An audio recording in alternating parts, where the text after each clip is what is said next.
Welcome to Aadan. ఈ రోజు మనతో certified financial planner and retired assistant general manager of state bank of India మనతో ఉన్నారు ఫక్రుద్దీన్ గారు. హాయ్ సార్, ఎలా ఉన్నారు? Hello Ayushman, very nice. Sir, ఈ మధ్య రోబో అడ్వైజర్స్ అని కొత్త టర్మ్ వింటున్నాము మార్కెట్లో. అసలు రోబో అడ్వైజర్స్ అంటే ఏంటి, ఒకసారి సింపుల్గా చెప్పండి. రోబో అడ్వైజర్స్ అంటే యాక్చువల్గా ఏంటంటే మనకు డిజిటల్ ఏఐ ప్లాట్ఫామ్ మీద అల్గోరిథంని వాడుతూ మనకు అడ్వైజరీ సర్వీసెస్ ప్రొవైడ్ చేసే ఆర్గనైజేషన్స్ అన్నమాట. వాళ్ళు ఏంటంటే మనకు మన రిక్వైర్మెంట్స్ని వాటిని అన్నింటిని దృష్టిలో పెట్టుకొని ఒక డిజిటల్ ప్లాట్ఫామ్ మీద మనకు అడ్వైజరీ సర్వీసెస్ ప్రొవైడ్ చేస్తారు ఎట్ చీపర్ కాస్ట్. అంటే వాళ్ళు మనకు ఒక కాల్ లాంటిది ఇస్తారు, దాని మీద పైన మనం బై అని క్లిక్ చేస్తే అది బై అయిపోతుంది, అంతేనా సార్? నాట్ లైక్ దట్, అలా కాదు. రోబో అడ్వైజర్స్ అంటే ఏంటంటే వాళ్ళు ఏం చేస్తారంటే మీ గురించి మీ ప్రొఫైల్ అంతా తీసుకుంటారు. ఒక డిజిటల్ ఫామ్లో కొన్ని క్వశ్చనర్ ఉంటుందన్నమాట. ఓకే, దాని ప్రకారం మీరు ప్రాపర్గా కనుక ఫిల్ చేస్తే ఆ డివైస్ ఏం చేసుకుంటుందంటే కంప్లీట్గా మీ గురించి, మీ రిస్క్ టేకింగ్ ఎపటైట్ గురించి, మీ సోర్సెస్ గురించి, వీటన్నిటి గురించి అసెస్ చేసేస్తుంది అనమాట, అనాలిసిస్ చేసేస్తుంది. అంటే డీటెయిల్స్ మీరు చెప్పినట్టు ఇక్కడ ₹1,00,000 పెడితే ఐఎమ్ ఓకే 10%, అంటే 10,000 వరకు నేను లాస్ చేయగలుగుతాను, మోడరేట్ రిస్క్ టేకర్ని నేను, అంటే దానికి తగ్గట్టు మనకు అక్కడ రికమెండేషన్స్ వస్తాయి. ఎగ్జాక్ట్లీ. యాక్చువల్గా ఏంటంటే వాళ్ళు మీరు ఇచ్చే క్వశ్చనర్లో మీరు ఇచ్చే ఆన్సర్స్ని బట్టి anybody can assess actually what type of mentality you are having, how much knowledge you are having about the capital market and other things, and how conservative you are. All these things can decided basing on that questionnaire. Okay, so ఇందులో sign up చేయాలి అంటే ఏదైనా process ఉంటుందా sir? Yeah, first ఏంటంటే you have to fill up the documents what ever they called for. అవి ఏంటంటే యాక్చువల్గా మీ కంప్లీట్గా మీ హిస్టరీ అంతా ఉంటుంది, మీ సోర్స్ ఆఫ్ ఇన్కమ్ ఉంటుంది, మీ knowledge about the capital market and మీ రిస్క్ టేకింగ్ ఎపటైట్, తర్వాత వెన్ ఇన్వెస్ట్మెంట్ హారైజన్ ఎంత, ఇవన్నీ దృష్టిలో తీసుకోవడానికి అది తీసుకున్న తర్వాత అది అసెస్ చేస్తుంది అన్నమాట. మరి ఇంత కొత్త కొత్త టెక్నాలజీస్ మనకి ఇస్తున్నారు అంటే ఫ్రీగా అయితే రాకపోవచ్చు, సో దీనికి ఎంత కాస్ట్ అనేది ఉండవచ్చు సార్? ఖచ్చితంగా ఫ్రీ అయితే కాదు, but when compare to all other existing వాటికంటే చాలా చీప్గా ఉంటుంది. ఇదేంటంటే ఆటోమేటెడ్ ఏంటంటే యాక్చువల్గా వన్స్ కనుక ఇచ్చేస్తే ఇది ఆటోమేటిక్గా డ్రివెన్ చేస్తూ ఉంటుంది అనమాట. ఏముంది, ఎక్కడున్నారు, ఎలా ఉన్నారు, యాక్చువల్గా what is need in future to be adjusted, ఇవన్నీ అసెస్ చేసి మిమ్మల్ని అడ్వైస్ చేస్తూ ఉంటుంది అనమాట. పీరియాడికల్గా అడ్వైస్ చేస్తూ ఉంటుంది, మీకు స్టేట్మెంట్స్ ప్రొవైడ్ చేస్తూ ఉంటుంది, ఎవ్రీథింగ్ ఇట్ విల్. అంటే అదే మానిటర్ చేసుకుంటుంది, ఎక్కడ స్టాప్ లాస్ ట్రిగర్ అవుతుంది, అది అంతా అది చూసుకుంటుంది. It is not actually as you are thinking, it is not day trading, అటువంటిది కాదు.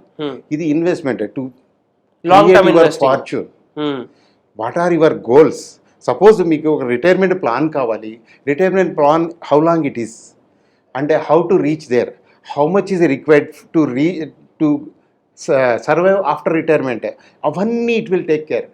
నాట్ డే టు డే తీసుకొని దాన్ని ట్రిగ్గర్ చేసేసి ఇది కొనండి స్టాప్ లాస్, ఇటువంటివి ఉండవు. సో ఆ ఇన్వెస్ట్మెంట్స్ అంటే మ్యూచువల్ ఫండ్స్ లో వెళ్తున్నాయా సార్, లేదంటే డైరెక్ట్ ఎక్విటీస్ లో వెళ్తున్నాయా? అన్నీ ఉంటాయి, ఈక్విటీస్ ఉంటాయి, మ్యూచువల్ ఫండ్స్ ఉంటాయి, ఈటీఎఫ్ ఉంటుంది, ఇంకా వేరే మనం చూస్ చేసుకోవాలి, బాండ్స్ ఉంటాయి, అన్నీ ఉంటాయి.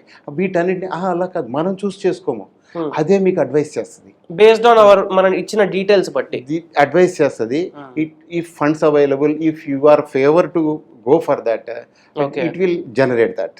ఇది ఆటోమేటిక్గా ఇన్వెస్ట్ అయిపోతుంది అనమాట. అంతే తప్ప జనరల్గా మీకు డే టు డే సంపాదన అయితే ఇట్ విల్ రెగ్యులర్గా అన్నీ తీసుకుంటుంది అనమాట. సో దీంట్లో మనము ట్యాక్స్ లాస్ హార్వెస్టింగ్ కూడా చేసుకోవచ్చా సార్? దీంట్లో మనకు ఏమవుతుంది అంటే యాక్చువల్గా మనకు ఒక్కోటి క్యాన్సిల్ చేసుకొని ఈ సంవత్సరంలో సర్టన్ అప్ టు ఫిబ్రవరి వరకు యూ మేడ్ ఒక 10 lakh రూపీస్ సంపాదించారనుకోండి, it is subject to tax. But in some other పోర్ట్ఫోలియోలో లేదా వేరే చోట మీకు ఏమన్నా లాసెస్ ఉంటే ఇది ట్రిగ్గర్ చేస్తుంది. మీరు ఆ లాస్ని బుక్ చేస్తే కనుక ఇది నలిఫై అవుతుంది, మీరు యూ నీడ్ నాట్ పే ఎనీది అనేది చెప్తుంది. అంటే with this support you can plan for your reduction of your tax obligation also. అందువల్ల ఏంటంటే ఇది ఆ రకంగా కూడా ట్యాక్స్ మనకు హార్వెస్టింగ్ కూడా అద్భుతంగా పనిచేసే ఒక టూల్ అనమాట. దీనికి ఏదైనా డిసడ్వాంటేజెస్ ఉన్నాయంటారా?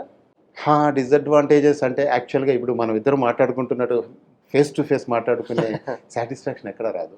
యాక్చువల్గా దానికి ఏంటంటే ఏదో ఒక మిషన్ మన మీద ఒక ఇది త్రో చేస్తూ ఉంటుంది, అది Hmm. ఉండదు అనమాట. అంతేకాకుండా కొన్ని సంక్లిష్టమైన కాంప్లెక్స్ ప్రాబ్లమ్స్ ఉంటాయి ఒక్కొక్కరికి, that we cannot డైవల్జ్ with that. So అంత అవి డీపర్ ఎక్స్ప్లెనేషన్ అక్కడ మనం కావాలి చేయలేము. అన్నప్పుడు యాక్చువల్గా ఏంటంటే దీంట్లో ఏంటంటే పర్సనల్ టచ్, Hmm. హ్యూమన్ ఇది ఇంటర్వెన్షన్ ఉండదు కాబట్టి అక్కడ దీనికి మేజర్ డిసడ్వాంటేజ్. యాక్చువల్గా అంటే దాన్ని బ్లైండ్గా ఫాలో అవ్వాలి అని అంటే ఏంటంటే కొన్ని ఎమోషన్స్ ఉంటాయి, మనిషి ప్రతి ఒక్కరికి ఎమోషన్స్ ఉంటాయి. ఆ ఎమోషన్స్ను సాటిస్ఫై చేయడానికి ఫస్ట్ మనం యాక్చువల్గా మనం ఒకరికొకరు చూస్తే ఉండే ఇది దాంట్లో ఉండదన్నమాట. అది చాలా చాలా డిసడ్వాంటేజ్ అనమాట. సో మరి మీరేమంటారు సార్, హ్యూమన్ అడ్వైజర్స్తో వెళ్ళమంటారా లేదంటే ఇలాంటి రోబో అడ్వైజర్స్తో వెళ్ళమంటారా? It depends on the mentality of the people. Suppose ఇప్పుడు అంతేకాకుండా మీ రిక్వైర్మెంట్ని బట్టి కూడా ఉంటుంది. Hmm. సపోజ్ మీకు ఏదో సమ్ స్పెసిఫిక్ అడ్వైజరీ ఇది కావాలి అని అంటే you can go for that this అనమాట. అంటే యాక్చువల్గా ఈ ప్లాన్ అలా కాదు, కొన్ని కాంప్లెక్స్ ప్రాబ్లమ్స్ కావాలంటే you can take the personal. ఏదైతే ఏమంటే ఇది చీపర్ రేట్లో ప్రొవైడ్ చేసినా సరే పర్సనల్ ఇది ఉండడం వల్ల దీన్ని పెద్దగా జనాలు ఎంకరేజ్ చేయకపోవచ్చు. చేస్తున్న వాళ్ళు ఎవరైతే ఇప్పుడు యూత్ ఉన్నారు కదా, మీలాంటి యూత్ అంతా they will incline to go for that. That is the best opportunity for the digital platform కాబట్టి ఇది ఖచ్చితంగా ఇది అవుతుంది. పైగా that to lesser cost, very very less cost. Okay, so ఏదైనా ఎగ్జాంపుల్స్ ఇవ్వగలుగుతారా సార్, రోబో అడ్వైజర్స్ ఏంటి, ఎలా, ఎక్కడ అనేది? అంటే ఎవరున్నారు అంటే ఎవరున్నారు? యాక్చువల్గా ఏంటంటే మనకు రోబో అడ్వైజర్స్గా మనకు జీరోధా మనీ ఉంది, ఇండ్ మనీ ఉంది, గ్రో యాప్ ఉంది. ఓకే. వీళ్ళందరూ రోబో ఇవి సర్వీసెస్ ప్రొవైడ్ చేస్తున్నారు. Those who want to work with them they can go for that అనమాట. ఓకే, పర్ఫార్మెన్స్ ట్రాక్ చేస్తే ఎలా ఉంటుంది సార్, రిటర్న్స్ అనేది బాగానే వస్తాయి? డైలీ మీకు రిపోర్ట్ ఇస్తూ ఉంటుంది, Okay. Every day. యాక్చువల్గా ఏంటంటే మనం హ్యూమన్ ఇంటర్వెన్షన్ ఉంటే దానికి it may take some more time. ఇక్కడ ఏంటంటే ఆటోమేటిక్గా మాకు రేంజ్ ఏంటి మీకు ఏంది అనేది డిసైడ్ అయిపోతుంది కాబట్టి immediately as and when it detects some drawbacks, it will immediately throw focus on that and it will give a signal to you what to be taken care of to protect from that. మార్కెట్లో జరిగే ప్రతి ఒడిదుడుకుల్ని ప్రతి దాన్ని ఇది దృష్టిలో పెట్టుకొని వాటన్నిటిని దృష్టిలో పెట్టుకొని మీకు అడ్వైజ్ చేస్తూ ఉంటుంది. Got it. చాలా మంచి ఇన్ఫర్మేషన్ తెలియజేశారు సార్. సో ప్రతి ఒక్కరికి కూడా రోబో అడ్వైజర్స్ అని కూడా మార్కెట్లో ఉందా అని ఇంతవరకు ఎవరైతే తెలియదో ఈ వీడియో చూసిన తర్వాత అరే robo just not human advisors కాకుండా రోబో అడ్వైజర్స్తో కూడా మనం చేసుకోవచ్చు. ఇది ఎక్కువగా ఎవరికి పనికి వస్తుందంటే ఎంతో కొంత మార్కెట్స్ నాలెడ్జ్ ఉంది అండ్ వాళ్ళు ఒక హ్యూమన్ అడ్వైజర్స్ దగ్గరికి వెళ్ళి వాళ్ళ సలహా తీసుకోకుండా లేదంటే అక్కడ ఎక్కువగా డబ్బు స్పెండ్ చేయకుండా రోబో అడ్వైజర్స్ వాడుకోవాలి అంటే ఇలాంటి ఆప్షన్ కూడా మార్కెట్లో ఉంది అని ఈ రోజు ఈ వీడియో చూసిన తర్వాత మీకు ఒక ఐడియా వచ్చి ఉంటుంది. సో ఇలాంటి ఇంట్రెస్టింగ్ వీడియోస్ కోసం మన ఛానల్ చూస్తూ ఉండండి. Thank you sir. Thank you very much.